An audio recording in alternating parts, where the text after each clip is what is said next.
इस वीडियो में हम टीसीपी आईपी मॉडल को स्टेप बाय स्टेप समझेंगे, इसके लेयर्स को जानेंगे। टीसीपी आईपी मॉडल में 4 लेयर्स होते हैं।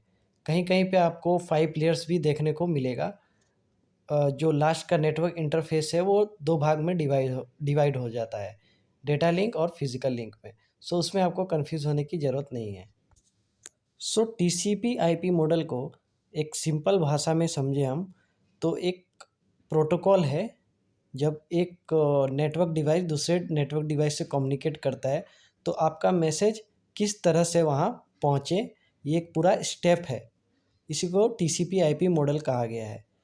टीसीपी यानी ट्रांसमिशन कंट्रोल प्रोटोकॉल और आईपी यानी इंटरनेट प्रोटोकॉल, ये दोनों को कंबाइन करके नाम रखा गया है। टीसीपी आईपी में जब भी कोई डेटा हम एक दूसरे जगह भेजते हैं, यानी कि एक नेटवर्क कंप्यूटर से अगर दूसरे जगह भेजना हो तो वो डेटा जो है कई पार्ट्स में डिवाइड होकर जाता है।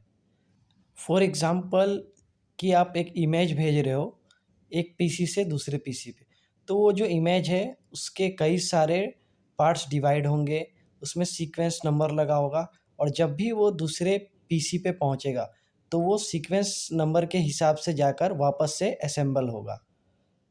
सो जब भी ये पैकेट्स जाते हैं कई सारे एक डेटा के डिवाइड होके, तो इसमें सोर्स पोर्ट रहता है, डेस्टिनेशन पोर्ट रहता है, कहाँ जाना है, कहाँ से डेटा को भेजा जा रहा है।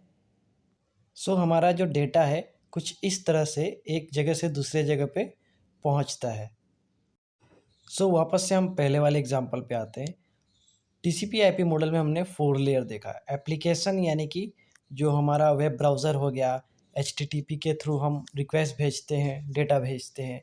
फिर ट्रांसपोर्ट लेयर आता है कि हमारा जो डेटा है वो पैकेट्स में डिवाइड हो। उसके बाद नेटवर्क लेयर आता है, इसका काम होता है पैकेट्स को एक जगह से दूसरे जगह पहुंचाना। फिर नेटवर्क इंटरफेस आता है, इसे फिजिकल लेयर और डेटा लिंक भी कहा जाता है। यानी कि ये आपका जो फिज़िकल डिवाइस है और जो भी आपका नेटवर्क से कनेक्ट करने का काम होता है या फिर डेटा पहुंचाना रहता है आपके फिज़िकल डिवाइस पे, ये इसका काम होता है।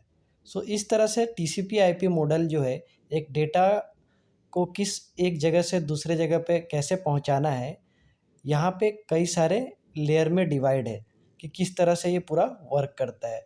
सो टीसीपी आईपी मॉडल में होता क्या है, सपोज़ करो आपने एक इमेज भेजा, उसके 10 पार्ट हुए और 10 के सीक्वेंस है 1 2 3 से लेकर 10 तक। तो नेटवर्क के थ्रू जब भेजा गया और उसमें से सीक्वेंस नंबर 7 जो पैकेट है वो रिसीवर को नहीं रिसीव हो पाया। सो टीसीपी आईपी मॉडल क्या करता है, वो जो सीक्वेंस नंबर के हिसाब से वापस से उस पैकेट को भेजता है। फिर वहाँ पे रिसीव होने के बाद वापस से असेंबल होता है, तब उसके पास पहुँचता है वो। सो ये काफ़ी रिलायबल है। सिर्फ आईपी से ये पॉसिबल नहीं है, क्योंकि आईपी में क्या है, पैकेट्स को हर टाइम भेजने के लिए आपको हर टाइम रिक्वेस्ट करना पड़ेगा। पैकेट उसमें लॉस्ट भी हो सकता है। So TCP IP model globally use होता है, चाहे वो कोई भी डिवाइस हो। ऐसा नहीं कि एप्पल का डिवाइस है तो एप्पल में ही ये चीज़ वर्क करता है और एप्पल का डिवाइस में ही रिसीव होता है, इस तरह से मैसेज।